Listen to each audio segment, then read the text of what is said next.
Hello friends, welcome back. आप सभी का अपने ही channel smart study class for you में बहुत बहुत स्वागत है। दोस्तों, आज इस वीडियो में हम एक इंटरेस्टिंग इंग्लिश स्टोरी का हिंदी ट्रांसलेशन देखेंगे, जिसके माध्यम से आप ढेर सारी नई वर्ड मीनिंग्स और ग्रामर सीखकर अपनी इंग्लिश को इम्प्रूव कर सकते हैं, एक अच्छे लेवल तक ले जा सकते हैं। तो दोस्तों, इस वीडियो को एंड तक ज़रूर देखें। यदि आप वास्तव में इंग्लिश सीखना चाहते हैं, इंग्लिश आप अच्छी तरह से समझना चाहते हैं, तो इस वीडियो को पूरा कंप्लीट ज़रूर देखना है, राइट। तो चलिए हम शुरू करते हैं। सबसे पहले हम समझते हैं इंग्लिश के इस स्टोरी टाइटल को, ठीक है, जो स्टोरी का हमारा शीर्षक है the donkey who would sing, यानी वो गधा जिसने गाना गाया या जो गाना गाया। तो यहाँ पर थोड़ा सा मैं आपको एक बात बताना चाहूँगा कि जो हु का प्रयोग है, जब आप प्रश्न पूछते हैं तो हु का मतलब कौन होता है, लेकिन जब आप प्रश्न नहीं करते हैं, सामान्य तरह से एक सिंपल सेंटेंस में प्रयोग करते हैं, तो हु का मतलब जो या जिसने होता है, ठीक है, जो या जिसने। The donkey who would sing, यानी वो गधा जिसने गाना गाया, ठीक है। और दूसरी बात आपको इससे सीखने को मिल रही है कि वुड का प्रयोग हम पास्ट में भी कर सकते हैं, ठीक है, सिंपल पास्ट टेंस में भी हम वुड का प्रयोग करते हैं, ठीक है। तो ये बात आपको ध्यान में रखनी है। चलिए हम आगे बढ़ते हैं। A wild donkey once lived in the woods, एक जंगली गधा, वाइल्ड आने होता है जंगली, ठीक है। एक जंगली गधा वंस एक बार, लिव्ड रहता था, इन द वुड्स जंगल में। वुड्स आने होता है जंगल, और अगर वुड लिखा है तो उसका मतलब होता है लकड़ी, ठीक है, ये आपको ध्यान देना है। अगर केवल लिखा है वुड तो उसका मतलब लकड़ी होगा, लेकिन यदि वुड्स लिखा है तो उसका मतलब जंगल होगा। क्लियर है। तो जंगल में एक बार एक जंगली गधा रहता था। He had no friends and lived all alone. अब यहाँ पर उस गधे के लिए ही का प्रयोग किया गया है, यानी कि वह मेल था, ठीक है, मेल था गधा, ठीक है। तो ही हम मेल के लिए ही का प्रयोग करते हैं और फीमेल के लिए सी का प्रयोग करते हैं। ये बेसिक कुछ जानना जरूरी होता है, जो हमारे नए व्यूअर्स होते हैं, न्यू लर्नर्स होते हैं, ठीक है। ही हैड नो फ्रेंड्स, उसके पास कोई मित्र नहीं थे, ठीक है। एंड और लिव्ड ऑल एलोन, और वो बिल्कुल अकेला रहता था। ऑल एलोन मतलब बिल्कुल अकेला, ठीक है, या पूरी तरह से अकेला होना। One day a jackal passing by saw the donkey. One day एक दिन, एक जैकॉल यानी एक सियार, पासिंग बाय गुजरते हुए, है ना, वहाँ से गुजरते हुए, सॉ देखा, किसको देखा, द डंकी उस गधे को देखा। सो क्या है बेटा, सी का सेकंड फॉर्म है, राइट, क्लियर है। सी का सेकंड फॉर्म है see saw seen. He went up to the donkey and said, वह उस डंकी के पास गया, उस गधे के पास गया। ओके, वेंट अप टू मतलब होता है किसी के पास जाना, तो वेंट क्या है, गो का second form, go went gone. And sad और कहा, व्हाट इज द मैटर, क्या बात है। Okay, what is the matter, क्या बात है, क्या मामला है। तो मैटर मतलब होता है कोई बात या मामला, ठीक है। Why do you look so sad my dear fellow. Why do you look यानी तुम क्यों दिखते हो, लुक यानी होता है देखना या दिखना, वाई क्यों। तो ये सिंपल प्रेजेंट टेंस का सेंटेंस है, इंटरोगेटिव है। वाई डू यू लुक, तुम क्यों दिखते हो, सो सैड इतना दुखी, सो यानी होता है इतना। जब किसी एडजेक्टिव के पहले इसका प्रयोग किया जाता है तो इसका मतलब होता है इतना, ठीक है।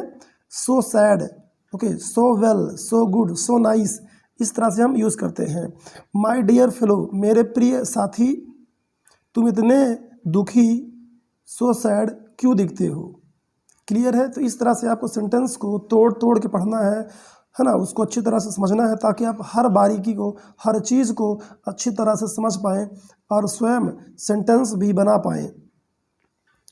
The donkey turned to the jackal and said, वो डंकी, वो गधा जयकाल की तरफ मुड़ा, उस सियार की तरफ टर्न हुआ, मुड़ा, एंड सैड और कहा, आई हैव नो फ्रेंड्स, मेरे पास कोई मित्र नहीं है, यानी मेरे कोई दोस्त नहीं है। एम वेरी लोनली, एम यानी हूँ, मतलब मैं बहुत लोनली हूँ। लोनली मतलब अकेला, ठीक है, तो मैं बहुत अकेला हूँ। आई हैव नो फ्रेंड्स, इस तरह से उस गधे ने कहा। वेल डोंट वरी, वेल मतलब ठीक है, डोंट वरी चिंता मत करो, वरी मतलब होता है चिंता करना, ठीक है, तो चिंता मत करो। I will be your friend from today. I will be मतलब मैं होऊंगा या मैं हो जाऊंगा, ठीक है, तो मतलब मैं तुम्हारा आज से मित्र हो जाऊंगा। देखिए विल मतलब होता है गा गी गे, फ्यूचर के लिए प्रयोग करते हैं, और वी का मतलब होता है होना। तो जब विल बी का एक साथ यूज़ होता है, विल बी या शैल बी का, उसका मतलब यहाँ पर क्या होता है कि मैं तुम्हारा ये चीज़ हो जाऊंगा या ऐसा होगा, इस तरह से आपको समझना है। I will be your friend, मैं तुम्हारा मित्र हो जाऊंगा, फ्रॉम टुडे यानी आज से, फ्रॉम यानी से, from today. The jackal comforted him यानी उसे, सियार ने उसे शांत किया। कंफर्ट मतलब होता है आनंद, कंफर्टेड यानी किसी को आराम देना, अपनी बात कह के किसी को शांत करना। तो उसने जयकाल ने उसे शांत किया, किसे, गधे को उसने शांत किया, समझाया। फ्रॉम दैट डे, उस दिन से, the donkey and jackal became very good friends. उस दिन से वो गधा और सियार, बिकेम मतलब हो जाना, ठीक है, होना या बन जाना, तो बिकेम यानी बन गए, हो गए, अच्छे मित्र हो गए, ठीक है, उस दिन से वो बहुत ही अच्छे मित्र हो गए। They were always seen together, together means एक साथ, तो दे वर सीन उन्हें देखा गया, ऑलवेज यानी हमेशा, वर और वॉज के बाद जब थर्ड फॉर्म आता है, ठीक है, तो वो पैसिव वॉइस का सेंटेंस होता है और उसका मतलब होता है कि ऐसा किया गया। याद रखें, वॉज और वर के बाद जब क्या है, वर्ब के थर्ड फॉर्म का, ठीक है, वॉज सीन देखा गया, वॉज मेड बनाया गया, ठीक है, वॉज रिटन लिखा गया, वॉज कुक्ड पकाया गया। इस तरह से आप समझेंगे उसका हिंदी अनुवाद। वन मून लिट इवनिंग यानी इवनिंग यानी शाम, तो एक चांदनी वाली शाम को, ठीक है, वन मून लिट यानी कि जिसमें अच्छी तरह से चांद चमक रहा हो, उस शाम को हम लोग बोलते हैं मून लिट इवनिंग। क्लियर है। द जैकल एंड डंकी, वो सियार और गधा, वर स्ट्रॉलिंग कर रहे थे, ये पास्ट कंटिन्यूअस का सेंटेंस है। वॉज वर के बाद आईएनजी फॉर्म आता है, ठीक है, आईएनजी फॉर्म फोर्थ फॉर्म, तो वो पास्ट कंटिन्यूअस टेंस का होता है। तो वर स्ट्रॉलिंग कर रहे थे यानी कि गश्त कर रहे थे, घूम रहे थे। थ्रू द वुड्स, जंगल से होकर, थ्रू यानी होता है से होकर गुजरना या से होकर, ठीक है, थ्रू इसको पढ़ेंगे थ्रू। क्लियर है, कई लोग इसको पढ़ने में गलती करते हैं, ये होता है थ्रू द वुड्स जंगल से होकर। It was a cool and pleasant evening, it यानी यह एक कूल यानी ठंडी और आनंददायक शाम थी, प्लीजेंट यानी आनंददायक शाम थी, ठीक है। एज दे वॉक्ड ऑन, जैसे ही वो आगे बढ़े, एज यानी होता है जैसे, दे वॉक्ड ऑन, वॉक ऑन मतलब चलते गए, वॉक मतलब चलना होता है ना, दे वॉक्ड ऑन, जैसे ही वे आगे चलते गए। They came to the outskirts of a village bordering the woods, अर्थात दे केम वे आए, टू द आउटस्कर्ट्स सरहद या बाहरी इलाका, तो वो सरहद या बाहरी इलाका पर आ गए, ऑफ अ विलेज एक गांव की, बॉर्डरिंग द वुड्स यानी जंगल का बॉर्डर था, यानी जंगल के किनारे पर जहाँ से गांव की शुरुआत होती है, जहाँ पर गांव का सरहद है, ठीक है, वहाँ पर वो आ गए। There in front of them was a grove. There means वहाँ, राइट, देयर मीन्स वहाँ, इन फ्रंट ऑफ देम उनके सामने, देम यानी उनके, ठीक है, यानी वे लोग, तो उनके सामने in front of them was a grave, जो गधा और जैकॉल था, सियार था, उनके सामने एक क्या था, ग्रोव था। ग्रोव यानी बाग या बागान, खासकर फलों का जो बागान होता है, राइट, उसको हम ग्रोव या फिर ऑर्चर्ड कहते हैं। अब ये वर्ड आगे आने वाला है, क्लियर है। तो वॉज यानी था या थी। ऑफ फ्रूट ट्रीज, तो फल के पेड़ों का उनके सामने एक बागान था और उनको देखकर उनके मन में एक लालच आ जाती है। आइए देखिए आगे, बहुत ही मज़ा आने वाला है, काफ़ी इंटरेस्टिंग है।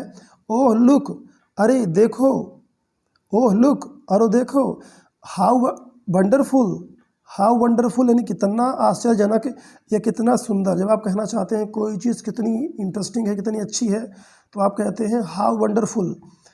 And delicious the fruits look, delicious यानी स्वादिष्ट, द फ्रूट्स लुक यानी वो फल दिखते हैं, कितना डिलीशियस, कितना अच्छा वो फल दिखते हैं। सैड द डंकी, डंकी ने कहा। लेट्स ईट, चलो खाते हैं। लेट्स प्ले, चलो खेलते हैं। लेट्स गो, चलो चलते हैं। इस तरह से आप लेट्स का प्रयोग करके और वर्ब के फर्स्ट फॉर्म का यूज़ करके कई तरह के सेंटेंस बना सकते हैं, राइट, क्लियर है।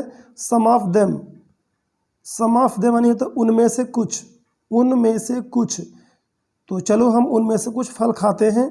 इस तरह से उस गधे ने कहा। Okay sad the jackal, jackal ने कहा।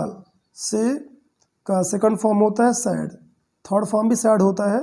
तो जैकॉल ने कहा ओके चलो हम चलते हैं। बट लेकिन let's do it very quietly, लेकिन लेट्स डू चलो करते हैं, इट इसे, इसे वेरी क्वाइटली बहुत शांति से, ओके, बहुत शांति से करते हैं ताकि कोई जान ना पाए, नहीं तो हमारी पिटाई हो जाएगी, क्लियर है। दे एंटर्ड द ग्रोव, वो उस ग्रोव में प्रवेश कर गए। एंटर मतलब होता है किसी चीज़ के अंदर प्रवेश कर जाना, तो वे प्रवेश कर गए। And silently started to eat the fruits, और साइलेंटली यानी चुपचाप से फलों को खाना स्टार्ट कर दिया, शुरू कर दिया, क्लियर। आफ्टर ईटिंग एनफ, पर्याप्त खाने के बाद, आफ्टर ईटिंग एनफ पर्याप्त खाने के बाद, दे ले अंडर अ ट्री, वे एक पेड़ के नीचे लेट जाते हैं, ठीक है, लेट गए। देखिए लाई मिस होता है लेटना, इसको आप अच्छी तरह से समझ लें, और लाई का सेकंड फॉर्म होता है ले, क्लियर, और थर्ड फॉर्म होता है इसका लाइड। तो लाई ले, लेट गए, ये लाई का सेकंड फॉर्म है, क्लियर है। तो वे लेट गए अंडर अ ट्री, एक पेड़ के नीचे, हैप्पी एंड कंटेंट, खुश और संतोष अनुभव करते हुए लेट गए। दैट वॉज डिलीशियस, वह बहुत स्वादिष्ट था।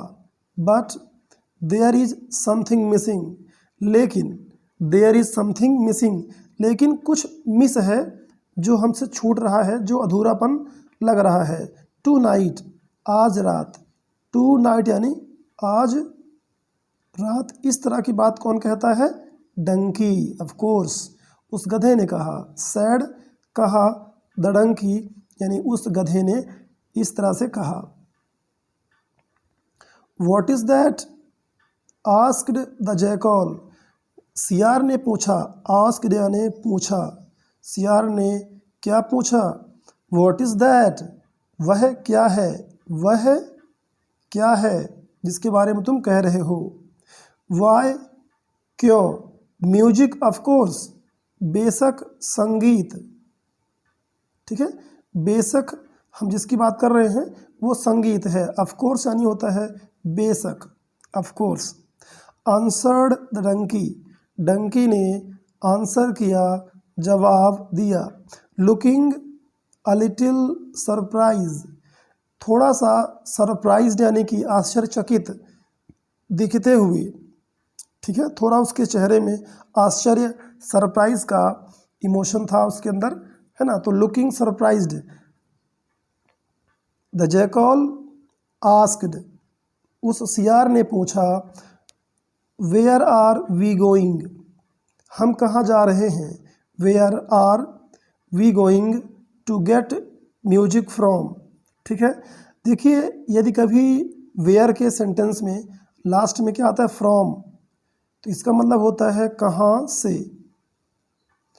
जैसे आप कोई चीज़ कहते हैं कि हम ये कहाँ से लाएंगे, हम ये कहाँ से, ठीक है, इसको प्राप्त करेंगे, तो वेयर फ्रॉम आप यूज़ करते हैं। किस तरह से, देखिए जैसे इसमें यूज़ किया गया है, where are we going to get, get यानी प्राप्त करना, म्यूजिक संगीत, फ्रॉम, तो हम म्यूजिक कहाँ से प्राप्त करने वाले हैं या कहाँ से हम प्राप्त कर रहे हैं, ओके। क्योंकि यहाँ पर क्या है, आर और गोइंग है, तो कहाँ से हम प्राप्त कर रहे हैं और करने वाले हैं, ये दोनों ही ट्रांसलेशन इसका परफेक्ट है। द डंकी सैड, उस गधे ने कहा, don't you know, don't you know, क्या तुम नहीं जानते हो, दैट कि I am an accomplished singer, I am मैं हूँ, ओके, एन यानी एक, तो मैं एक, अकम्प्लिस्ड यानी कि निपुण या संपन्न, मैं एक निपुण सिंगर हूँ, यानी एक मैं बेहतर सिंगर हूँ, क्या तुम नहीं जानते हो, don't you no. The jackal was alarmed, was यानी था, ये तो आप जानते ही होंगे तो वो सियार जो है बहुत चकित था, बहुत भयभीत था। अलार्म्ड यानी होता है भयभीत होना या चकित होना। रिमेंबर, याद रखो, we are in an orchard, हम एक ऑर्चर्ड में हैं, ठीक है। वी यानी हम, आर हैं, इन यानी अंदर, तो हम एक ऑर्चर्ड यानी कि फलों का जो बगीचा है हम उसके अंदर हैं। इफ़ द फार्मर हियर्स अस, यदि फार्मर किसान, हियर्स सुनता है, अस यानी हमें, तो यदि फार्मर हमें सुनता है तो फिर हमारा क्या होगा, you know, we will be in trouble, हम परेशानी में पड़ जाएंगे।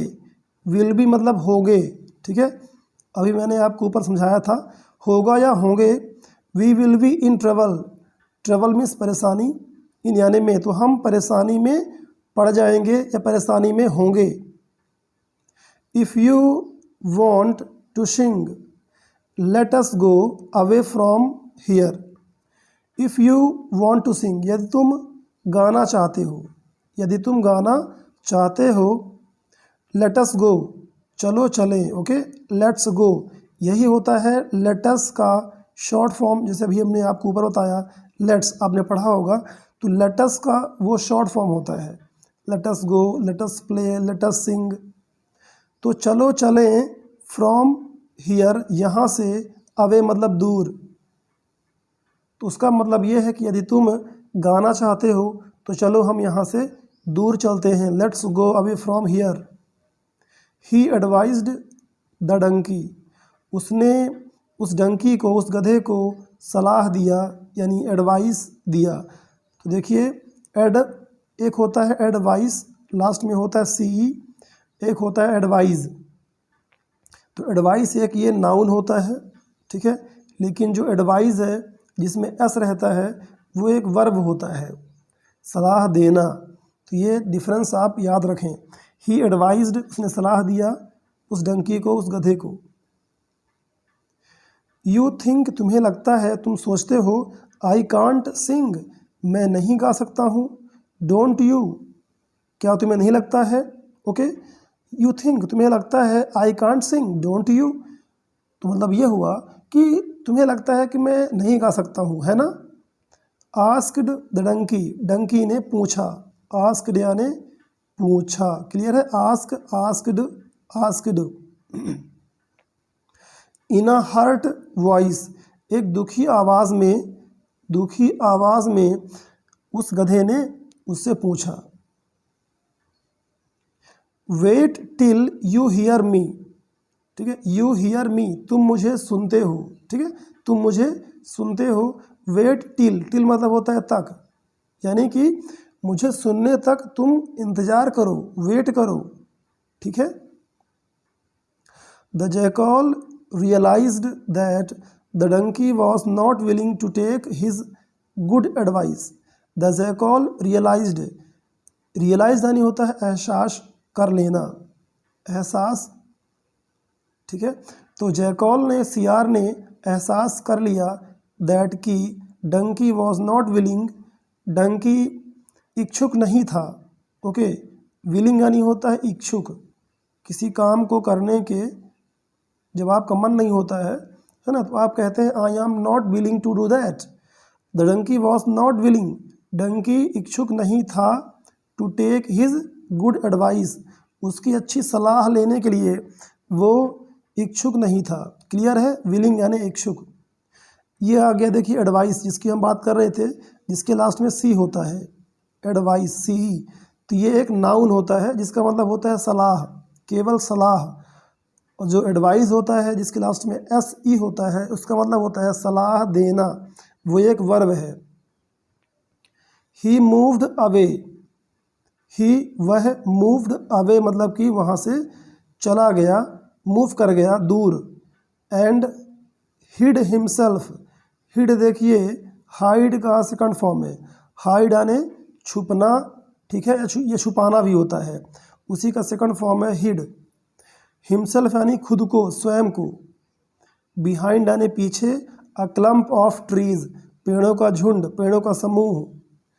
तो hid himself behind a clump of trees, पेड़ों को झुंड के पीछे उसने खुद को छुपा लिया। किसने? जैकल ने, क्योंकि उसे अंदाज़ा था कि यदि गधा गाना गाएगा तो ज़रूर ही किसान आ जाएंगे और हमारी जम की पिटाई कर देंगे। क्लियर है।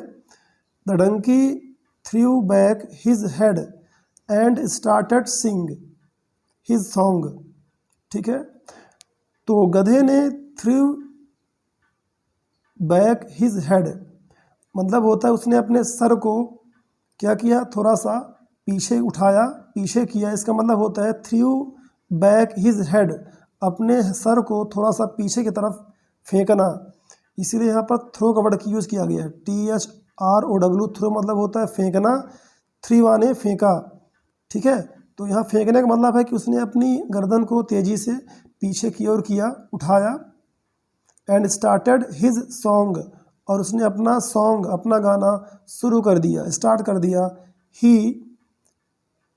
ही हॉ, इस तरह से उसने गाना स्टार्ट कर दिया। ही ब्रेड अलाउड, अलाउड यानी तेज। और यहाँ पर एक ख़ास बात आप जान लीजिए कि गधे की जो आवाज़ है उसको बोलते हैं ब्रे, है ना। ब्रे ब्रे करना, यानी गधों की आवाज़ को हम लोग ब्रे कहते हैं। तो ही ब्रेड, उसने अपनी आवाज़ में बहुत तेज चिल्लाया। The farmers hearing the loud braying came rushing with sticks and gave the foolish donkey a severe beating that left the donkey feeling sore all over. The farmers hearing यानी किसान सुनकर, hearing मतलब कि सुनकर। The loud braying, loud braying यानी गधे की तेज चिल्लाने की आवाज़ को सुनकर, came आए, rushing यानी भागते हुए, है ना, तेज भागते हुए। विथ स्टिक्स, विथ स्टिक्स यानी कि स्टिक्स के साथ, छड़ी और लाठी लेकर। Gave the foolish donkey, gave यानी दिया, उस मूर्ख डंकी को, गधे को उन्होंने एक गंभीर बीटिंग यानी पिटाई, एक अच्छी तरह से उसकी गंभीर पिटाई कर दिए। दैट, जो, दैट यहाँ जो हो रहा है इसका मतलब लेफ्ट यानी छोड़ दिया, द डंकी को, फीलिंग सोर ऑल ओवर यानी कि पूरी तरह से उसको पीड़ा महसूस करते हुए कंडीशन में छोड़ दिए, यानी वहाँ से मार के उसको चले गए। ठीक, क्लियर है। लेफ्ट यानी होता है छोड़ देना, ये लीव का सेकंड फॉर्म होता है। Leave left left, third form भी यही होता है। इस चीज़ को भी आप नोट कर सकते हैं। लीव यानी छोड़ना भी होता है, और लीव का मतलब छुट्टी और अवकाश भी होता है। तो सेंटेंस के अकॉर्डिंग आप समझते हैं, उसका हिंदी अर्थ निकालते हैं। After the farmers had left, ठीक है, फार्मर्स के वहाँ चले जाने के बाद, हैड लेफ्ट यानी कि चले गए थे। हैड के बाद जब भी थर्ड फॉर्म का प्रयोग होता है वर्ब के, तो उसका मतलब होता है कि वो कार्य हो चुका था। तो अभी मैंने बताया आपको कि लीव का ये थर्ड फॉर्म लेफ्ट होता है।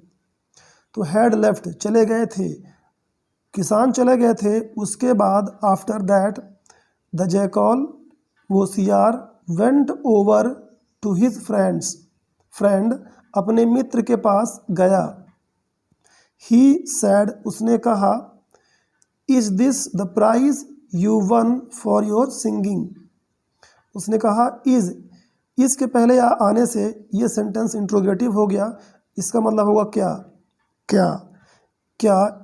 दिस द प्राइज यानी यह एक उपहार है, राइट। वो कह रहा है कि क्या यह तुम्हारे गाना गाने का एक उपहार है जो तुमने जीता। यू वन तुमने जीता। विन होता है फर्स्ट फॉर्म और वन होता है सेकंड फॉर्म, यानी जीता, ठीक है। फॉर योर सिंगिंग अपने सिंगिंग के लिए जो तुमने ये जीता, ये तुम्हारा क्या उपहार है। वो इस तरह से व्यंग भरी बात में उससे पूछता है। दे डोंट अप्रिसिएट गुड म्यूज़िक।